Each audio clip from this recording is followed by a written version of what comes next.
Good morning, नमस्कार। पहला कुरिन्थी का नौवा आयत से 8 तक हमने पिछली बार पढ़ा। पहला कुरिन्थी 10 चैप्टर 9वां आयत से हम लोग पढ़ेंगे और हम लोग जितना होता है उतना समय के अनुसार आधा घंटे के अंदर जो कर सकते हैं हम लोग करेंगे। वचनों में जाएंगे। पहला कुरिन्थी 10 अध्याय और उसके 9वां आयत में मैं पढ़ूंगा। और ना हम प्रभु को परखे जैसे उनमें से कितनों ने किया और सांपों के द्वारा नष्ट किया गया।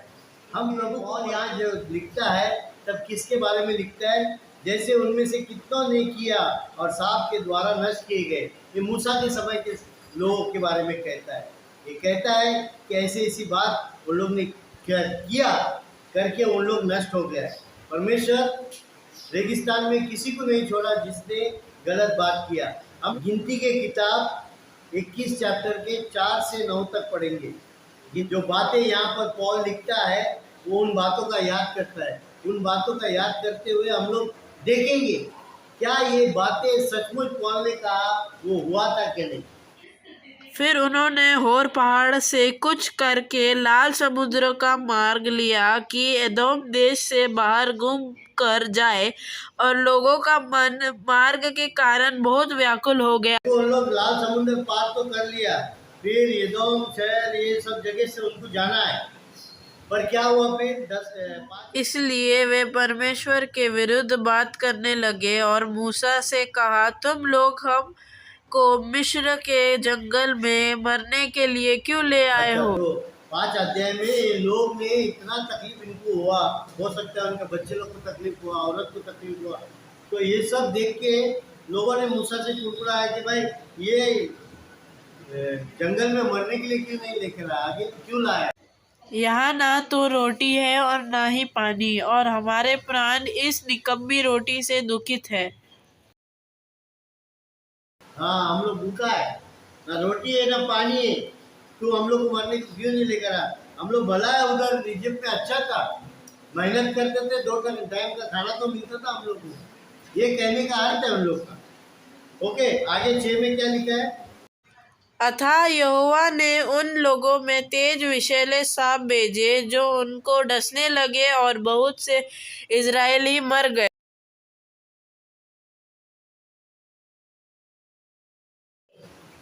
बहुत से इजराइल मर गए। यहाँ बहुत से लिखा है, सब इजराइल मर गए ऐसे नहीं लिखा है। सांपों को ऊपर से भेजना जहरीला, हाँ, कोई बच पाएगा क्या? कोई सबको काटेगा और सांप पाँव के नीचे आएगा, इन लोग हैरानी में भगदौड़ करेगा तो क्या होएगा? जो मिलेगा उसको काटेगा। पर परमेश्वर ने उन्हीं को काटने को बोला जो कुरकुरा है, और बहुतों को काटा, सबको नहीं काटा। ओके, ये बात हमको ध्यान रखना है, बहुतों को काटा। फिर क्या हुआ? तब लोग मूसा के पास जाकर कहने लगे, हमने पाप किया है क्योंकि हमने यहोवा के और तेरे विरुद्ध बातें की है। कितना क्या किए? बातें की। अच्छा, हमने पाप किया है, पश्चाताप किया है पूरा इजरायली लोगों ने कि भाई इतना भयंकर हो रहा है, बच्चे मर रहे हैं, औरत मर रहे हैं, आदमी मर रहा है। जो जो कुड़कुड़ाया उन्हीं को वो सांप ने काटा। हम लोग को बचाओ। अभी मूसा के पास आके बोलना, पश्चाताप किया, हमने पाप किया हमारे ताप के विरुद्ध और परमेश्वर के विरुद्ध, तो हमें बचाओ। तो मूसा ने क्या किया? यहोवा से प्रार्थना कर कि वह सांपों को हमसे दूर करे। तब मूसा ने उनके लिए प्रार्थना की।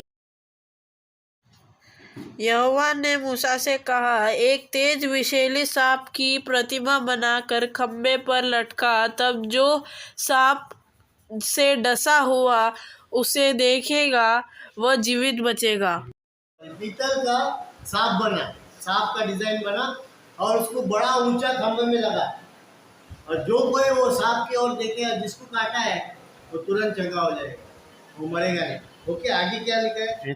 अतः मूसा ने पीतल का एक सांप बनाकर खंबे पर लटकाया। तब सांप के डसे हुए में से जिसने उस पीतल के सांप की ओर देखा वह जीवित बच गया। जो लोग इजराइल में जिनको सांप काटा, जिन्होंने देखा, जो सांप को देखा, उसका वो मौत से बच गया। तो नया नियम में मसीह, यीशु मसीह वो खंबे में चढ़ गया ताकि दुनिया का उदार हो कि जो उसके ऊपर विश्वास करेगा वो नाश ना हो परंतु अनंत जीवन पाएगा। ये हाँ, वो पीतल का सांप को ऊंचाई में रखा, परमेश्वर का आज्ञा था। जो सांप काटा वो बचेगा नहीं, भयानक जहरीला सांप काटा है सबको। मगर जैसा वो लोग पीतल का वो उसको देखेगा, मतलब परमेश्वर का आज्ञा मानेगा, वो बच जाएगा, काटा हुआ लोग भी बच जाएगा। इसी तरह आज सारा संसार किसको देखना चाहिए? यीशु मसीह को, क्योंकि वो उस ऊंचाई पे चढ़ा था। वो 6 घंटा के लिए हमारे लिए सारे तकलीफ उठाया। जब भी हम विश्वास करते हैं परमेश्वर पे, तो सिर्फ लक्ष्य हमारा किधर होना चाहिए? यीशु मसीह की ऊंचाई पर। बाकी सब यीशु मसीह के द्वारा देखेगा। क्योंकि रोमियो 6 अध्याय 6, 7 और 8 पढ़ेंगे। हम लोग को नया नियम में ये कानून दिया है, जैसे पौल ने याद दिलाया, और ना हम प्रभु को परखे जैसे उनमें से कितनों ने किया और सांप के द्वारा नष्ट किए गए। पुराना नियम का उदाहरण हमने देखा, पर नया नियम में भी एक निष्कलंक व्यक्ति को, जो प्रभु कहलाता है, जो परमेश्वर था, उसे ऊपर क्रूस पर चढ़ा दिया। जो कोई विश्वास करे और नाश ना हो परंतु अनंत जीवन पाए। ओके, तो रोमियो के 6 अध्याय में पौल क्रिस्तियों को कहता है, वो हमारे लिए एक सीख है। रोमियो 6 अध्याय 6 से लेकर 8 तक पढ़ेंगे हम जानते हैं कि हमारा पुराना मनुष्य तत्व उसके साथ क्रूस पर चढ़ाया गया।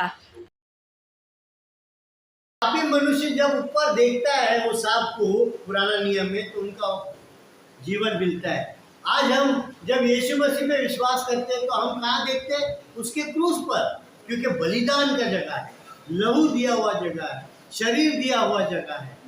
वहाँ पर देखते हैं और उस पर विश्वास करते हैं तो हम अनंत काल का जीवन पाते हैं।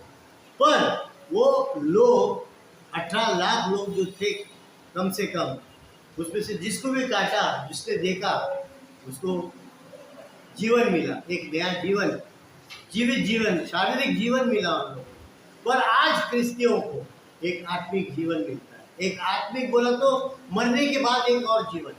हर एक क्रिस्ती का एक ही लालच है, मरने के बाद मैं स्वर्ग में जाऊं। मुझे संसार का कोई चीज की आवश्यकता नहीं है, मुझे जीवित रखा यही काफी है। मेरे 2 वक्त की रोटी दिया यही काफी है। मेरे देखभाल किया, मुझे दुर्घटना, बीमारी, तकलीफ से बचाया यही काफी है नया नियम के जीवन में। इसलिए पौल उन लोगों को जो कुरिन्थी में बहुत सारी बुराई कर रहे थे, उनको ये शिक्षा दिया कि वो देखो, वो हमारा उदाहरण है जो ऐसा हुआ। नया नियम में हम देखते हैं कि हमारा पुराना मनुष्य क्रूस पर मर गया। जब हमारा पुराना जो पाप करते थे, बुरा सोचते थे, बुराई करते थे, बुराई में करते थे, वो मर गया, तो वो जीवित कैसा होगा? एक नया बनकर जीवित होगा ना बाहर। तो नया कहाँ है? तो आगे क्या लिखा है 7 में? क्योंकि जो मर गया वह पाप से छूटकर धर्मी ठहरा। तो तुम अभी भी पाप में जी रहे हो, तो तुम अपने आप को सुधारो। जो मर गया वो एक ही बार पाप के लिए मर गया, और वो अभी पाप के लिए नहीं जीता है, वो किसके लिए जीता है? धार्मिकता के लिए। तो ये ख्याल हमारे हर क्रिस्ती के मन में आना चाहिए कि अब मैं वो पुराना जीवन लेके वापस नहीं आऊँगा, मैं पुराना जीवन छोड़ दिया है, अब मैं पाप नहीं करूँगा। ये अवश्य है एक क्रिस्तियों के लिए। और 8 में क्या लिखा है? इसलिए यदि हम मसीह के साथ मर गए तो हमारा विश्वास यह है कि उसके साथ जिएंगे भी। पुराना नियम में जो पीतल का सांप को देखा, वो लोग शारीरिक जीवन जी लिया, और आज हम आत्मिक अनंत काल के जीवन के लिए तरसते हैं। जो यीशु मसीह को देख लिया और उसका आज्ञा को मानकर बपतिस्मा लेकर नया जीवन जी लिया, जो जी उठा तो उसके साथ भी जिएंगे। तो ये बात हर व्यक्ति, हर क्रिस्तियों को याद रहे। आगे हम 1 कुरिन्थी 10 अध्याय 10 में जाएंगे। और ना तुम कुड़कुड़ाओ जिस रीति से उनमें से कितने कुड़कुड़ाए और नष्ट करने वाले के द्वारा नष्ट किए गए। देखो पौल क्या कहता है, क्रिस्तियों को कहता है, पुराना नियम का उदाहरण लेके, अब तुम ना कुड़कुड़ाओ। अभी तुम क्रिस्ती हो गया, अब तुम ना कुड़कुड़ाओ। जितने जैसे कुड़कुड़ाए थे पुराने नियम के अनुसार, मूसा के समय में जो लोग कुड़कुड़ाया था, उनका क्या दशा हो गया। आगे देखो, परंतु पुराने ये नियम की सब बातें हैं, जो ये उन दृष्टांत पर है, पड़ी उदाहरण है तुम्हारे लिए। दृष्टांत की नया रीति नियम पर में, थी। पुराने नियम में उनका पाप कैसे क्षमा होता था? मेमना का द्वारा, मेमना का लहू। नया नियम में हमारा पाप कैसे क्षमा होता है? यीशु के द्वारा, यीशु के शरीर देने के द्वारा, यीशु का लहू बहाने के द्वारा। आगे, और वे हमारी चेतावनी के लिए जो जगत के अंतिम समय में रहते हैं लिखी गई है। जो जगत के अंतिम समय में, मतलब यहाँ का अंतिम समय क्या है? इस वर्ड का अंतिम समय कौन सा? Yes, perfect. अब पुराना नियम का खत्म हो गया समय, क्योंकि मैंने पुराना नियम का उदाहरण दिया। अब अंतिम समय में क्या लिखा है? परंतु ये सब बातें जो उन पर पड़ी दुष्टांत की रीति पर थी, और वे हमारी चेतावनी, हमारी मतलब नया नियम क्रिस्तियों की चेतावनी के लिए हो, जो जगत के अंतिम समय में रहते हैं।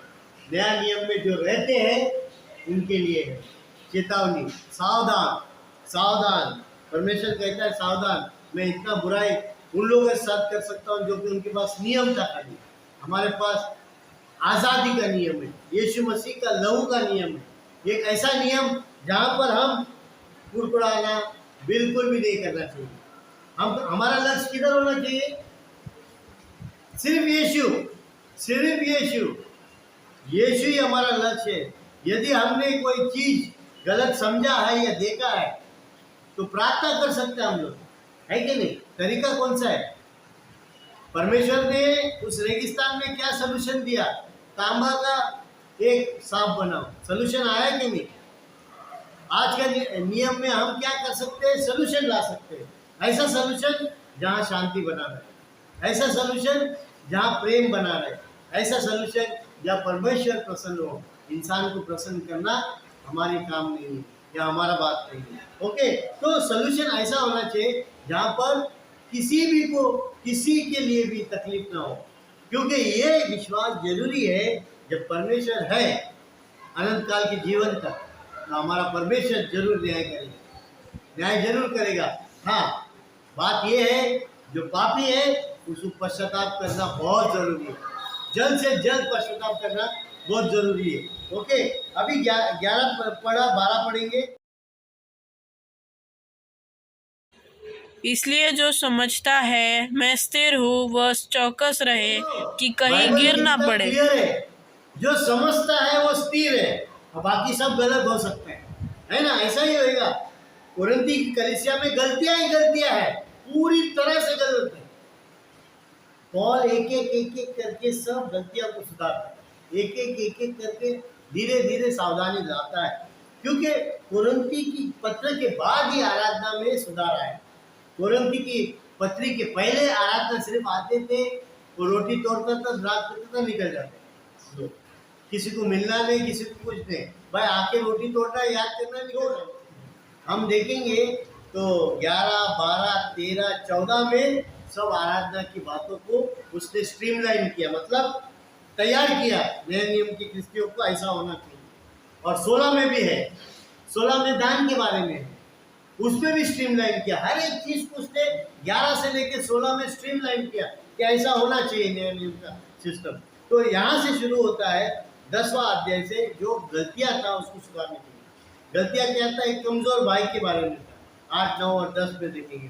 फिर एक मूर्ति के बारे में था, एक मूर्ति के बारे में तुम्हारा अंदर क्या विश्वास होना चाहिए क्रिस्ती लोग, ये बात था।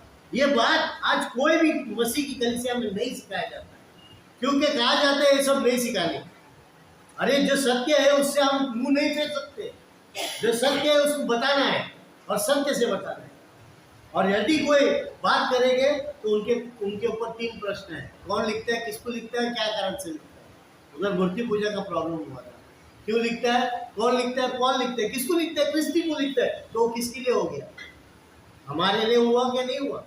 तो इसलिए हर बातों को बाइबल के देश बिना झिझक के बताना, पर सही रीति से पेश करना है, अपने मन से नहीं पेश करना है, जो हुआ है उस घटना को लेकर पेश करना है। तो आगे हम पढ़ेंगे 10 में 12। इसलिए जो समझते हैं वे मैं स्थिर हूँ वे चौकस रहे कि कहीं गिर ना जाए। पौल कहता है कुरिन्थी की कलीसिया को, क्योंकि कुरिन्थी की कलीसिया में भी बहुत कंप्लेंट्स था, बहुत कंप्लेंट था, बहुत गलत था। तो जो कंप्लेंट करने वालों को भी लिखा है, जो समझते हैं वो स्थिर है, उंगली उठाएगा तो क्या हो गया, सामने वाला गलत है ना। वो चौकस रहे, वो क्या लिखता है, वो चौकस रहे कि कहीं गिर न जाए, क्योंकि हम इंसान हैं। तू बोलता है मैं कैसा अभागा मनुष्य हूँ, मुझे इस बुराई से मुझे कौन छुड़ा सकता है? केवल प्रभु यीशु मसीह के द्वारा हमें बचा सकता है। धन्यवाद देता हूँ। जब वो आखिरी में, वो पत्र के आखिरी में लिखता है, जब वो ये बात करता है, केवल प्रभु जो है, रोमियो 7 अध्याय के आखिरी आयत में धन्यवाद देता है प्रभु को। मैं इतना बुरा हूँ, मेरा शरीर में कुछ भी अच्छा नहीं, परंतु परमेश्वर मुझे संभालता है, स्थिर करता है, हमको गिरने से बचाता है। पॉल कहता है मैं दूसरों को सिखाते सिखाते कहीं कूद ना गिर जाऊँ। मतलब हम इंसान हैं, हम गिर सकते हैं, हम भटक सकते हैं रास्ते से, पर हमारा तरीका कैसा है उसको समझाना, हमारा सोच कैसा है समझाना। हमारे सोच में कोई गलत आया तो हम अलग तरीका से समझेगा, हमारा सोच में अगर प्रेम आए तो हम प्रेम से समझेंगे। दो चीज़ें आपके ऊपर है।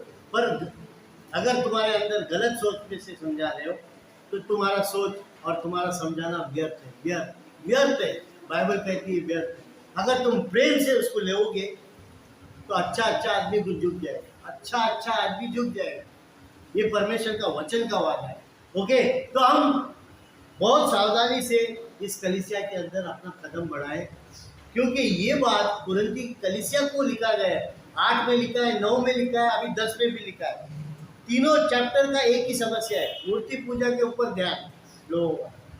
नया नियम में हम मूर्ति पूजा कैसे करते हैं, एक झूठ बोला तो मूर्ति पूजा हो गया, एक गलत किया सोच तो मूर्ति पूजा हो गया। तो वो हमारा नहीं होना चाहिए। ये कुलिस्सियों के पत्र 3 अध्याय में 4 और 5 में लिखा है इस बारे में। तो हम लोग आगे बढ़ते हैं और देखते हैं और को समझने की और गहराई से कोशिश करते हैं। 10वां चैप्टर के 12वां आयत से। ओके, हम गिर कैसे सकते हैं, हम कैसे चौकस रहे। हम पहले पढ़ेंगे कुरिन्थी के 10 अध्याय उसके 13 आयत। वहां पर क्या लिखा है देखो। तुम कोई ऐसा परीक्षा में नहीं पढ़े जो मनुष्य के सहने के बाहर है। तुम किसी ऐसे परीक्षा में ना पढ़ो जो मनुष्य के सहने से बाहर है। मैं आपको समझाता। एक तरफ पॉल ऐसा कहता है और दूसरी तरफ उसी कलीसिया को दूसरा कुरिन्थी में हम पढ़ेंगे, दूसरा कुरिन्थी 7 में 9 और 10 में पढ़ेंगे, और यही पॉल उसी कलीसिया को एक तरफ ऐसा कहता है। तो हम किस तरह से इस बातों को समझे, ये हमारा दृष्टांत, हमारा दृष्टि ऐसा होना चाहिए। देखो क्या लिखता है दूसरा कुरिन्थी 7 में 9 और 10। 9 और 10 पहला कुरिन्थी 10 13 में क्या लिखा था, जरा याद दिलाओ। मैं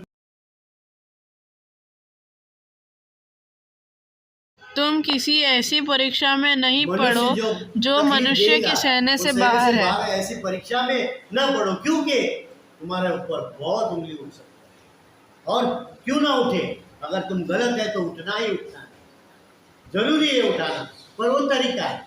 देखो, मैं हमेशा बोलता हूँ कि जो भी हुआ कलीसिया में, जो भी टीचर्स मीटिंग में हुआ, वो गलत नहीं हुआ, वो कलीसिया को शुद्ध करने के लिए हुआ।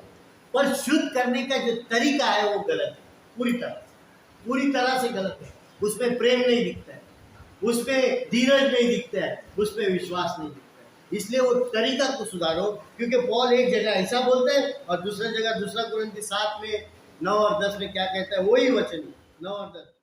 देखो, अब मैं आनंदित हूँ, पर इसलिए नहीं कि तुमको शौक पहुंचा। ऐसा है, तुम में सुना वैसा है, तुम में फूट है, तुम में 4 भाग हो गया है। अगर ऐसा लिखा किसी को तो कैसा होगा, सब लोग दुखी होगा। अरे बाप रे, हम लोग रोज संडे आता है, रोज करता है, सब वो दुखी हो गया। उसने दुख किया उसको पहला पत्र में। दूसरा पत्र में क्या कहता है, मैं समझता हूँ कि आप लोग को मैंने दुख किया है, कलीसिया को। फिर क्या लिखता है, वरन इसलिए कि तुमने उस शौक के कारण मन फिराया, क्योंकि तुम्हारा शौक परमेश्वर की इच्छा के अनुसार था। ये लिखा है तुमको दुख बर्दाश्त के बाद नहीं होना चाहिए। फिर बाद में लिखता है कि भाई तुमको मैंने दुख पहुंचाया, अच्छा के कारण पहुंचाया भाई, ताकि तुम क्या करे, पश्चाताप करे, और पश्चाताप करने से तुम पवित्र हो जाए। अच्छी बात है, मैं खुश है मैंने दुख उठाया। तुम लोग को दुख पहुंचाया, वो बात यहाँ पर लिखता है। एक तरफ ऐसा लिखता है, एक तरफ ऐसा लिखता है। तो हमको क्या समझना है? हमको ये समझना है जो सिद्ध करता है वचन के द्वारा सही से सिद्ध करता है, तो हमको पॉजिटिवली लेना है।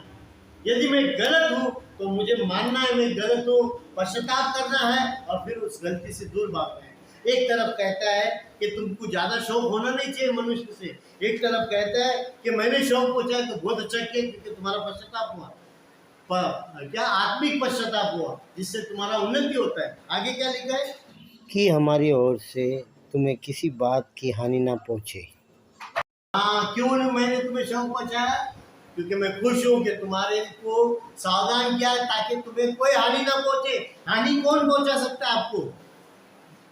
हाँ, अरे वो जंगल में मूसा के टाइम में जो लोगों को मार दिया था वो किसके द्वारा मरा? उन लोग सांप के द्वारा मरा ना, पर किसको देख के बच सका?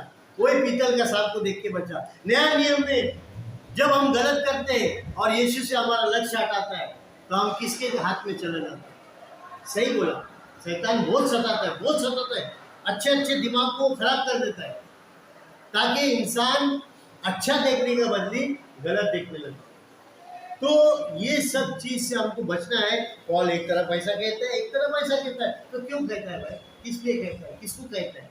हमारे सुधार के लिए कहता है, हमारे अंदर पश्चाताप आने के लिए कहता है। फिर हम एक और पढ़ेंगे, 1 कुरिन्थी 5 अध्याय में हम लोग सब जानते हैं, एक व्यभिचार का आदमी को पकड़ा था। व्यभिचार का आदमी को पकड़ा तो बोला क्या उसको? अगर तुमको मालूम पड़ा वो व्यभिचार है तो उसको तुरंत क्या करने का? कलीसिया से निकाल देने का। 5 में 1 से 5 में लिखा है। ओके, फिर ये दूसरा पत्र में क्यों अलग बात कहता है? दूसरा पत्र में आएंगे, कुरिन्थी के दूसरा पत्र में उसी व्यक्ति के बारे में, हर बुरा करने वाले जो कुरिन्थी में उसके बारे में पॉल क्या कहता है। दूसरा कुरिन्थी में 2 में 5 से 11 पढ़ेंगे और अच्छी तरह से समझेंगे किसके बारे में पॉल कहता है। जो उसने इतना दुख किया, इतना दोष लगाया, इतना दोष लगाया, अब वो क्या करता है? दूसरा पत्र में शांत होता है। और 2 में, दूसरा कुरिन्थी 2 में 5 से 11 में क्या लिखते हैं? यदि मैंने उदास किया है तो मुझे ही नहीं वरन कि उसके साथ बहुत कड़ाई न करो। देखो 5 अध्याय में वो एक आदमी ने उदास किया, बाकी के पहले कुरिन्थी में पूरा कलीसिया ने उदास किया। तो कड़वा पत्र लिखने से क्या हो गया? उन लोगों को दुखी हुआ तो उन लोग क्या किया? पश्चाताप। तो सोल्यूशन हो गया कि नहीं? मैंने दुखी किया तो उन लोग पश्चाताप किया। अभी पहला पत्र में जो बुराई जो लिखा है उसके बारे में क्या कहता है? वापस पढ़ो उसको, 5 वापस पढ़ो। यदि किसी ने उदास किया है तो मुझे ही नहीं वरन कि उसके साथ बहुत कड़ाई न करो। खाली मैं ही उदास नहीं हुआ, सारी कलीसिया उदास हो गया और उसमें मैं कोई बड़ाई ना करूं। आगे, तुम सबको भी उदास किया है। कड़ाई मतलब स्पीड किया। तो मैंने जो किया है, जिसके लिए भी किया था पहला पत्र में, वो स्थिर होने के लिए किया है। ओके, आगे क्या लिखते हैं? आगे, ऐसे जन के लिए ये दंड जो भाइयों में से बहुतों ने दिया बहुत है। पहला पत्र में उस भाई का हालत खराब कर दिया तुम लोगों ने, बहुत ही उसके ऊपर बदनामी किया। और तुम लोग जो बुराई करता है, पहला पत्र में जो भी बुराई लिखा है उसके बारे में सब लोग ने बातें किया। अब क्या करना चाहिए बोलते हैं? वापस बोलो। ऐसे जन के लिए ये दंड जो भाइयों ने से बहुतों ने दिया बहुत है। बहुत है। अभी जितना आप लोग ने उसको सिखाया, समझाया और उसको ताड़ा और ये किया, बहुत है। Full stop. आगे क्या करना है? इसलिए इससे भला यह है कि उसका अपराध क्षमा करो। क्या बोलते हैं? अभी उसको दूसरा पत्र में याद रखते हैं जो मैंने कलीसिया के बारे में किया। अरे बाप रे, पवित्र आत्मा बोलता है कलीसिया परमेश्वर का देह है। तो वो कहता है मैंने बर्बाद किया तुम लोग को, मगर अच्छा के लिए किया, तुम्हारा अंदर पश्चाताप आया। अरे मैंने बुराई बताया, लिख के दिया सबको सही हो जाने के लिए। तो क्या किया मैंने? अब कहता हूँ कलीसिया को बस हो गया। अब कहता है कलीसिया को बस हो गया, जितना तुम लोग ने दिया उसकी तकलीफ ये काफी है उसके लिए। अगर इससे ज्यादा देगा तो क्या होगा? और शांति दो। न हो कि ऐसा मनुष्य बहुत उदासी में डूब जाए। क्या हो जाएगा? शांति करो।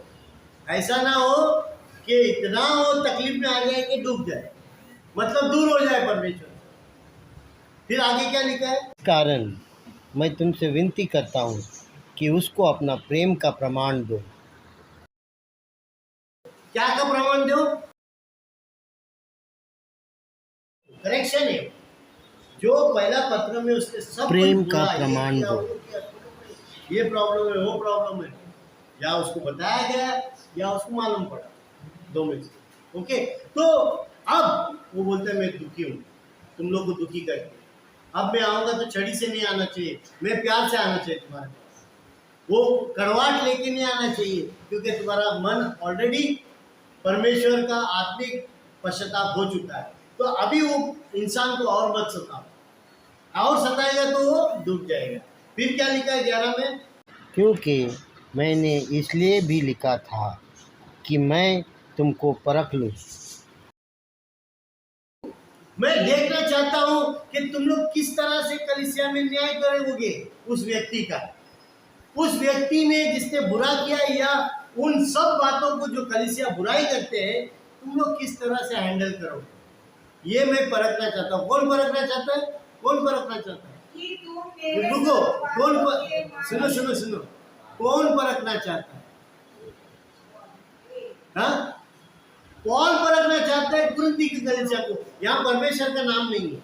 मैं देखना चाहता हूँ तुम उस भाई के साथ किस तरह व्यवहार करते हो जो गलत है। उस कलीसिया में जितनी भी गलतियां, उसका व्यवहार कैसा करते हो। अगर वैसा करते रहोगे जो नहीं करना चाहिए, तो तुम शैतान के हाथ में गए। आगे बढ़ो। प्रेम नहीं कर सकते हो कि तुम मेरे सब बातों के मानने के लिए तैयार हो या नहीं। जिसका तुम कुछ क्षमा करते हो उसे मैं भी क्षमा करता हूँ। जिसको तुम कलीसिया ने क्षमा किया, मैं तो निकालने के लिए बोला था, मैं भी क्षमा करता हूँ। मैंने तुम्हारा सब बुराई को माफ किया, मैं भी क्षमा करता हूँ। आगे, क्योंकि मैंने भी जो कुछ क्षमा किया है, यदि किया हो तो तुम्हारे कारण मसीह की जगह में होकर क्षमा किया है। देखो कि क्या बात बोला उसने, बहुत बड़ी बात बोला। मैं तुम लोग ने जो क्षमा किया, मैं भी मसीह की जगह में होकर तुम लोग को क्षमा करता हूँ। कितनी बड़ी बात है। हम एक भाग पढ़ते, उसकी उसी पत्र में उसी के स्थिति को लिखने वाला दूसरा भाग हम नहीं पढ़ सकते, क्योंकि हमारा दिमाग क्या किया है? ब्लॉक किया है। ब्लॉक कैसा किया है? कौन करता है ब्लॉक? शैतान। अभी यीशु मसीह का दिमाग ब्लॉक नहीं किया था क्या? अरे लिखा है खुद ही मारना, कुछ भी होता है स्वर्ग आएगा। यीशु मसीह ने बोला खुद ही मारो क्या? मारता हूँ, मेरे को कुछ नहीं होगा, ऐसा नहीं बोला उसने क्या बोला? तुम परमेश्वर की परीक्षा न क्या परखो मत।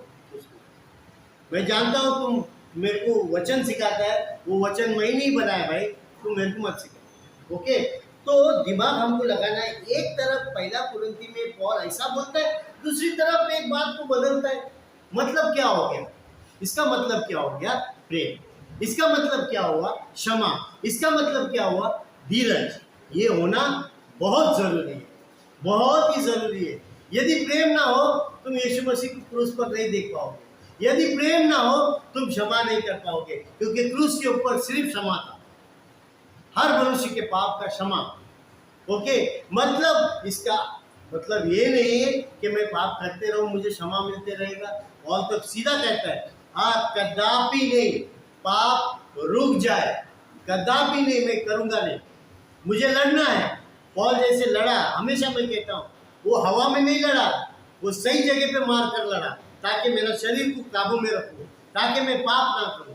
ये पौल का सोच था। हमारा सोच भी दो तरफा। जब हम देखते हैं कि पौल ऐसा भी बात करता है, ऐसा भी बात करता है, तो उसके पीछे कारण है। वो नहीं चाहता है कि एक व्यक्ति शैतान के हाथ में जाए। आगे क्या लिखा है? कितना तक पढ़ा? 11 पढ़ो। क्यों ऐसा कहता है वो? शैतान का हम पर दाव ना चले। हाँ, शैतान का दिमाग हमारे अंदर ना आए, शैतान का सोच हमारे अंदर ना आए। वो आदमी को बचाओ, बस हो गया। जो भी तुम लोग ने तकलीफ दिया, अब बस हो गया। पौल लिखता है दूसरा पत्र में। ओके, आगे। क्योंकि हम उसकी युक्तियों से अनजान नहीं। अरे भाई, शैतान की युक्ति से अनजान नहीं है तुम किसकी है। तुम लोग को सब मालूम है शैतान क्या करता है। शैतान तुमको क्या करता है, तकलीफ डालता है परीक्षा लेने के लिए, पर तुमसे तकलीफ नहीं होता। अरे मैं नहीं कर सकता है तो कौन निकालता तुमको? परमेश्वर बाहर निकलता है, तुमको बर्दाश्त करने तक का तकलीफ। यही बात उसने कहा, पहला अध्याय में कहा, पहले पत्र में कहा उसको निकालो, उसको ये करो वो करो। फिर बोलते सॉरी मैंने तुम लोग कड़वाहट भेजा, मगर मैं खुश हूँ तुम लोग को इसलिए कड़वाहट भेजा ताकि तुम में पश्चाताप आए। फिर बाद में कहता है कि भाई उस आदमी को इतना सताओ मत कि उसका बर्दाश्त के बाहर हो जाए। ओके, तो अगर बर्दाश्त के बाहर आ जाएगा तो शैतान उसको लेके चला जाएगा मेरे हाथ से। तुम्हारे हाथ में, कलीसिया के हाथ में है ये, इस बात को समझाने। ओके, तो ये बात को हमको समझना बहुत जरूरी है। पहला कुरिन्थी जो पत्र है वो कलीसिया का सुधार के लिए, तोड़ने के लिए नहीं, सुधार के लिए, सॉल्यूशन दे रहा है। तो हर लोग गिर सकते हैं, ये ध्यान में रखें कि पौलुस के पास अगर गुस्सा वाला दिल है तो पौलुस के पास क्षमा वाला भी दिल है, क्योंकि उसको वो दिल किसने दिया? पवित्र आत्मा ने दिया कि भाई ऐसा नहीं करना जो तू कर रहा है, ऐसा करना प्यार के साथ। तो दो भाग हमारे पास है इस कलीसिया के अंदर हर चीज को चलने के लिए। आगे क्या है? 13 में 10 में 13 पढ़ के हम बंद करेंगे। तुम किसी ऐसे परीक्षा में नहीं पड़े जो मनुष्य के सहने के बाहर है। देखो, परमेश्वर सच्चा है और वह तुम्हें सामर्थ्य से बाहर परीक्षा में न पड़ने देगा, वरन परीक्षा के साथ निकास भी करेगा कि तुम सह सको। जो भी तकलीफ आते हैं, जो भी गलतियां आते हैं, वो तुम्हारे सुधार के लिए। ये गलतियां तुम्हारे मन में शैतान ने डाला। शैतान बोला मैं जीत गया, अरे वो क्रूस पर मर गया, मैं जीत गया, मैं जीत गया। मगर वही उसका हार हो गया। क्या हो गया? वही शैतान का हार हो गया, क्योंकि जब वो सबके लिए मरा तो उसके लहू ने शैतान के हर काम को नाश कर दिया। वैसे ही कलीसिया में जो भी हम करें, पौल कहता है क्या कलीसिया में एक इंसान नहीं जो सही से न्याय कर सके? तुम दुनिया के पास क्यों जाते हैं न्याय करने के लिए, है ना? बाहर वाला न्याय नहीं करेगा चर्च का, चर्च वाला चर्च का न्याय करेगा। यदि तुम गलत हो पश्चाताप करो, यदि तुम गलत में से निकलने के लिए तकलीफ है तो प्रार्थना करो, ताकि परमेश्वर तुमको इतना मुसीबत में नहीं डालेगा, ऐसा निकाल के बाहर डाल देगा, ताकि तुम पाप में न रहो। क्योंकि तुम्हें चुना गया है स्वर्ग में रहने के लिए, तुम्हें चुना गया है अनंत काल की जीवन देने के लिए। तो जैसे सांप को देखा, वैसे हमारा लक्ष्य किधर होना चाहिए? सिर्फ और सिर्फ नया नियम के अनुसार यीशु मसीह पर। यदि हम ऐसा नहीं करते हैं तो हम कोलोसियों की पत्र 3 में 2 में आ जाएगा। हम सब जानते हैं पृथ्वी पर की नहीं, लिखा है पृथ्वी पर की नहीं परंतु स्वर्गीय वस्तु पर ध्यान दो। स्वर्ग में कौन है? स्वर्ग में कौन सा? पिता परमेश्वर है, उसके दाहिने हाथ में कौन है? यीशु मसीह। वो क्या सिखाता है इस वचन से? सिर्फ प्यार, प्यार और प्यार। सिर्फ इस वचन में प्यार, प्यार, क्षमा, जैसे मैंने एक गया संडे दिया था, प्यार, क्षमा और क्या? दया। ये सिखाता है। ये पूरा मिलके नया नियम होता है। नहीं तो नया नियम को आप नहीं जानते, नया नियम को आप नहीं समझते। ये बात लागू होता है पृथ्वी पर की नहीं परंतु कोलोसियों 3 अध्याय 2 वचन, परंतु स्वर्गीय वस्तुओं पर ध्यान लगाओ। क्योंकि 3 में लिखा है क्योंकि तुम तो मर गए हो, तुम तो बपतिस्मा में क्या हुआ? मर गए हो, और तुम्हारा जीवन मसीह के साथ परमेश्वर में छिपा हुआ है। अब तुम्हारा जीवन किसके अंदर छिपा हुआ है? परमेश्वर के। यदि तुम पाप करते हो रोक दो, यदि तुम करेक्शन सुनते हो तो बर्दाश्त करो, सुनो और अपने आप को स्थिर करो। क्योंकि कड़वा पत्र क्या होता है? तुमको दुखी करता है, मगर दुखी करने से क्या होता है? तुम पश्चाताप करता है। और यदि मैं किसी को कड़वा ओवर किया तो क्या होता है? शैतान बोलेगा मैं किसको सबसे ज्यादा दुख होगा? सिर्फ परमेश्वर, सिर्फ परमेश्वर। 99 भेड़ छोड़ के जब एक के पीछे भागता है तो उसको भरोसा है 99 पर कि वो कहीं नहीं जाएगा, वो मेरी बात सुनने वाला भेड़ है। जो एक निकल गया वो नहीं सुनता है तो मैं उसको लेकर आऊंगा। तो इस कलीसिया का नियम को पौल बहुत ही अच्छी तरह से पहला कुरिन्थी और दूसरा कुरिन्थी में सिद्ध करता है। ओके, कोलोसियों 3 अध्याय की 14 आयत को भी पढ़ेंगे।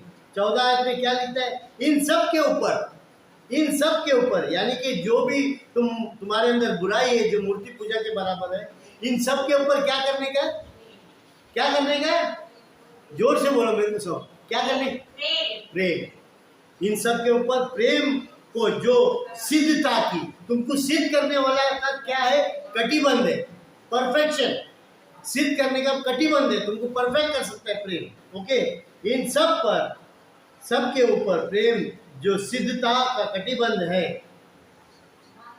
बांध लो। मतलब प्रेम तुम्हारे अंदर कूट कूट के रहना चाहिए, बांध लो। क्यों बांध लो? क्योंकि यीशु मसीह ने प्रेम किया था, क्योंकि यीशु मसीह ने निर्दोष होते हुए भी पापियों के लिए जान दिया। ये हमारा सोच होना चाहिए। और फिर हम हिब्रू में भी पढ़ेंगे उसको, हिब्रू चैप्टर 12 में 2, वहां पर भी क्रिस्तियों को क्या कहता है, ये लेकर क्या कहता है। और विश्वास के कर्ता कौन है? विश्वास के कर्ता यीशु मसीह ने हमको विश्वास दिला कि प्रभु परमात्मा है इस दुनिया में, और मैं उसका रूप लेकर, शारीरिक रूप लेकर इस दुनिया में आया। मेरा स्वभाव देखो, मेरा सोच देखो, मेरा न्याय देखो, मेरा प्रेम देखो, मेरा क्या कहते हैं, चमत्कार देखो, मेरा सब कुछ देखो और सीखो मुझसे। मुझसे सीखो बोलते हैं, जो मत्ती 11 अध्याय में 28 में लिखा है, 28 से लास्ट तक, मुझसे सीखो, मैं तुम्हारा जुआ उठाने के लिए तैयार हूँ, मैं तुम्हारा तकलीफ उठाने के लिए तैयार हूँ, मैं तुम्हारा पाप उठाने के लिए तैयार हूँ, ये कहता है। और हिब्रू का लेखक नया नियम में क्या कहता है? और विश्वास के कर्ता और सिद्ध करने वाला। सिद्ध करने वाला कौन हो सकता है? यीशु की ओर ताकते रहो। देखो, अगर किसी में कोई बुराई लगता है किसी को, तो यीशु के पास उसका नाम से प्रार्थना जरूर करो। देखो कितनी ताकत है, सॉल्यूशन शांति से कितनी ताकत है उसमें, खाली प्रार्थना करो।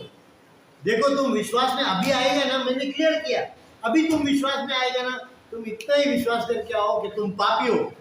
ये मत विश्वास करो मैं अभी विश्वास करता है कि मेरा बच्चा अच्छा हो जाए। तुम्हारा बच्चा का कुछ भी हो सकता है, पर विश्वास, अगर विश्वास में खोट होगा तो कुछ भी हो सकता है।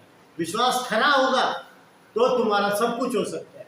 जो हम असंभव समझते हैं परमेश्वर संभव करता है, तो वो खरा हो सकता है। तो विश्वास स्थिर से करो।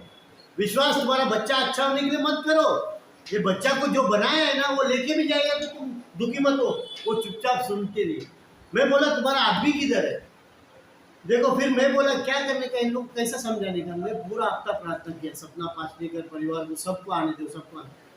कल रात को सैटरडे सब घर में बैठ के पूरा वचन सुना, पूरा पश्चाताप का वचन सुना, विश्वास, खरा विश्वास का वचन सुना। मैं यही बोलता हूँ, खोटा विश्वास करके मत आओ। तुम्हारा बच्चा बीमार है करके मत आओ, तुम इधर ही रहो। तुम पहला भी विश्वास करता था, पर तुम्हारा विश्वास वैसा विश्वास नहीं चाहिए तुम्हारा। हमको चाहिए कि तुम पापी है, तुम यीशु के पास आओ, इतना ही बात की बस। उसके बाद हम सिखाएंगे क्या करना, किस तरह से अपनाना। ये सब शिक्षा तुम लोग में रहे। किसी के ऊपर कोई है बीमार करके प्रार्थना करने के बुलाया, वो सोच के नहीं, उनको सीधा बोलो ये अच्छा होगा या इसका कुछ भी होगा, परमेश्वर जिम्मेदार है। पर तुम्हारा विश्वास खरेपन से होना चाहिए, तुम्हारा विश्वास खरेपन से होना चाहिए। तब मैंने इनका उदाहरण दिया, मैं बोला देखो इनका कितना लॉस हो गया, पर वो क्या बोलता है? परमेश्वर का धन्यवाद, यही बोलते हैं वो, आज यही बोलता है। तो तुम तो उसके बहुत करीब हो, तुम जानते हो उसको, तुम हर चीज जानता है, तो क्या, किस बारे में उसका विश्वास अभी भी स्थिर है? क्योंकि उसके अंदर वो सोच है कि परमेश्वर ने दिया, परमेश्वर ने ले लिया। याकूब की तरह हो सकता है उसको दिल में दुख बहुत है, कोई पूछेगा तो रोने आता है, पर फिर उसका अंतिम में विश्वास देखा गया। विश्वास कितना स्थिर है। हमारा विश्वास ऐसा होना चाहिए जैसे हमारा लक्ष्य जो है सिर्फ परमेश्वर होना चाहिए। परमेश्वर के अलावा कुछ भी बुरा दिखता है तो उसको प्रार्थना करो, बैठ के प्रार्थना करो। देखो प्रार्थना का इतना ताकत है कि मूसा को बोला खत्म कर दो तेरी बहन को और तेरा भाई को, पर क्या हुआ? वो कोर्ट से आया खाली। मूसा ने प्रार्थना किया, क्या हुआ? वो फिर से वापस चंगा हो गया, परंतु उसको 9 दिन दूर रखना पड़ा। 7 दिन, 7 है ना, 7 दिन दूर रखने का वो नियम था, पुराने नियम का नियम था कि कोई आदमी समाज के बीच में नहीं रह सकता, उसको पहाड़ों में गुफाओं में रखने का, उधर हवा खाली आना चाहिए, बाकी कुछ नहीं। फिर 7 दिन के बाद आके हो याजक बोले और 7 दिन जाओ, याजक बोले तो और 7 दिन जाके, एक काला पानी की तरह। खाना पानी ऐसा उसके परिवार आके दूर से देता है, क्या देता है, इतना हेटरेट था वो टाइम का। मगर आज ऐसा नहीं है। 7 दिन के बाद उसको चुना गया। वो दिन हमारे जीवन में ना आए, क्योंकि यीशु मसीह का दे दिया गया, यीशु मसीह का लहू दिया गया। कोई मेमना नहीं मरा, कोई मेमना का लहू नहीं है, कोई जानवर का लहू नहीं, पर यीशु मसीह एक ही बार क्रूस पर चढ़ा है। एक ही बार तुम पाप से मर जाते हो, फिर पाप नहीं करना चाहिए। कितना भी हमारे सामने परीक्षा आए तो हमें लड़ना है, ये हमारा काम है। मेरा काम क्या है? सिखाना, चेतावनी देना, बस इतना ही काम है मेरा। अगर तुम परमेश्वर से डरते हो, तुम्हें ये करना ही पड़ेगा, ये करना ही पड़ेगा। तो यदि तुम किसी को सही करते हो, तुम्हारे अंदर पूरा प्रेम भर के रहना चाहिए, पूरा प्रेम, और सिद्ध करो। अगर उसमें प्रेम नहीं है तो वो सिद्ध कर ही नहीं पाता, कर पाएगा ही नहीं। क्योंकि परमेश्वर जब हाबिल और क्या उसका भाई का नाम केन, दोनों का मेहनत का फल आया था चढ़ावा में, पहला चढ़ावा, पर उसका मन सही नहीं। केन का मन यदि तो अच्छे मन से था, भाई क्यों नहीं स्वीकारता था परमेश्वर को, मगर हाबिल ने अच्छे वाले बछड़े को निकाला, छोटा बछड़ा चढ़ावा के। मेहनत किया था क्या नहीं उसने उसके लिए, इसने भी मेहनत आके दिया, उसने दिया तो अच्छा ही चीज दिया, बुरा नहीं दिया, पर उसका मन में गलत था, उसका मन में खोट था। परमेश्वर मन खोट दे। परमेश्वर तुम्हारा चढ़ावा नहीं देखता है। I do not need sacrifice, I need mercy. ये नया नियम में यीशु ने बोला था, 2 बार बोला, मैं बलिदान नहीं चाहता हूँ, मैं दया चाहता हूँ। ये बात हमको दिमाग में बिठा के रखना चाहिए, बंद कर देना चाहिए बिठा कर, ताकि जब भी कोई ऐसा सिचुएशन आए, कलीसिया को मैं कैसा सुधारूंगा। सुधारना जरूरी है, ये नहीं बोलता नहीं सुधारना जरूरी है। कैसे, किस तरह हम जो भी करते हैं, हमारा वचन से जुड़ाव होता है, पर हमारा तरीका जो है हमारा दिमाग से होता है, कभी वचन से नहीं होता है। इसीलिए परमेश्वर अपना मन देखता है। मैं नहीं देख सकता हूँ, कोई इंसान किसी का मन नहीं देख सकता है। वो इंसान उसका खुद का देख सकता है या परमेश्वर उसका मन देख सकता है। इसलिए जरूरी है कि हम सही रीति से पेश आए। तो हमने पहला कुरिन्थी 10 अध्याय के 9 से लेके 13 तक क्या सीखा? हमने कुछ बातों को सीखा, उसको मैं शॉर्ट में बताऊंगा। पहला तो हमने सीखा, पौल कुरिन्थियों को ताड़ता है, पर इस समय दुखी होता है, दूसरा कुरिन्थी में, और बोलता है कि मैं जो भी किया है तुम्हारा भलाई के लिए किया है। ओके, हम दूसरा बात क्या सीखा? हम सीखा कि पौल ने एक पुराना नियम का उदाहरण लिया है, पर पुराना नियम का प्रमाण नहीं ले सकता, नया नियम में। पुराना नियम का उदाहरण ले सकता है और बता सकता है परमेश्वर कैसा था भेड़ बकरी चढ़ाने के टाइम, आज उसका पुत्र चढ़ा है तो वो कैसा हो सकता है, ये हमको सोचना है, हमको डर रखना है, हमको बदलाव लाना है। दूसरी बात हमने ये सीखा कि परमेश्वर न्याय कर सकता है, इंसान न्याय नहीं कर सकता। पुराने नियम में भी परमेश्वर ने न्याय किया, नया नियम में भी उसके लोगों का, उसकी कलीसिया का सब कुछ देखभाल करते हैं। तुम चिंता क्यों करते हो? मुझ पे चिंता छोड़ो। परमेश्वर बोलता है आई केयर फॉर यू। ओके, तो आज हमने 2 बात सीखा। तीसरा बात क्या? आज के तारीख में हम इजरायली की तरह दुख नहीं उठाते कि हम लोग इजरायली की तरह इतना चाबुक खाता था, सुबह उठने के लिए चाबुक, काम पे जाने के लिए चाबुक, काम गलत किया तो चाबुक, ऐसा दुख हम लोग को यीशु मसीह ने दिया। क्यों? क्योंकि यीशु मसीह ने वो दुख उठाया, मगर वो भी एक शिक्षा देके गया है। तुम मुझ पे विश्वास करोगे, तुम्हारा जीवन एक दुख का जीवन होगा, तुम्हारा जीवन एक कमजोर जीवन होगा, परंतु तुम लड़ो। तुम्हारा काम क्या है? परमेश्वर को ऐसा कुछ करना, मैं लड़ूंगा, मैं नहीं करूंगा, ये हमारा मन होगा। अगर नहीं है तो पश्चाताप दिया है, आप करना जरूरी है। ये जरूरी काम हमको इस जीवन में करना है, नया नियम में, और प्रेम सबसे ऊपर है, ये ध्यान में रखकर हमें करना है। तो हम क्या देखते हैं, चौथा बात कि आज के इस नए नियम में हम किसी को भी ऐसा दुख नहीं आया जहाँ पर इजरायली को आया। तो हम किस तरह से जीवन जिए, एक शांति भरा जीवन जिए। हम किसी को परखे नहीं, ना परमेश्वर को परखे, ना किसी इंसान को परखे जो पापी है। पहली बात याद रखना है। हम आज भी गलती करते हैं, जब पौल कर सकते हैं तो हम भी कर सकते हैं। ओके, फिर क्या है? फिर हमारा विवेक और सोच, उसमें मिलावट ना आना। विवेक और सोच ही मेन है जो परमेश्वर देख सकता है, हम नहीं देख सकते। विवेक में मिलावट आया तो तुम्हारा जो भी काम है वो व्यर्थ है, व्यर्थ है। वो तुम्हारे अंदर एक गलत सोच के द्वारा होगा। मगर प्यार भर के होगा तो क्या होगा?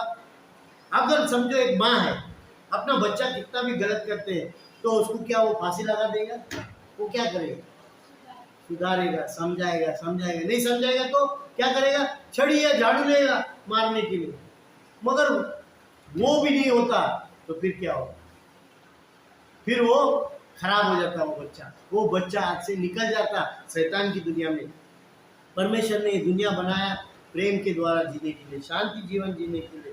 ये हमने ये वचन में सीखा, वचन 10 अध्याय के 9 से लेकर 13 में, कि हमें जो कुछ भी हमने किया अब तक वो बस हो गया। जो कुछ भी हमने किया अब बस हो गया। अब किसी के पीछे मत लगो कोई भी चीज़ के लिए। किसी ने कुछ बोला तो हम नहीं लगना चाहिए। वचन को समझो, वचन के द्वारा तुम बात करो। अगर वचन के द्वारा बात नहीं कर सकते तो बात ही मत करो। सिंपल। मैं तो चेतावनी देता हूँ कलीसिया को, कोई भी हो, आप हो, आप हो, आप हो, आप हो, अगर वचन के द्वारा नहीं बात कर सकते तो बात ही मत करो, उसको खत्म करो ताकि शांति बना रहे। ओके, आगे क्या लिखा है 5 में? So trust in the Lord. 5वां चीज क्या सीखता है? पूरे भरोसा रखो परमेश्वर पे।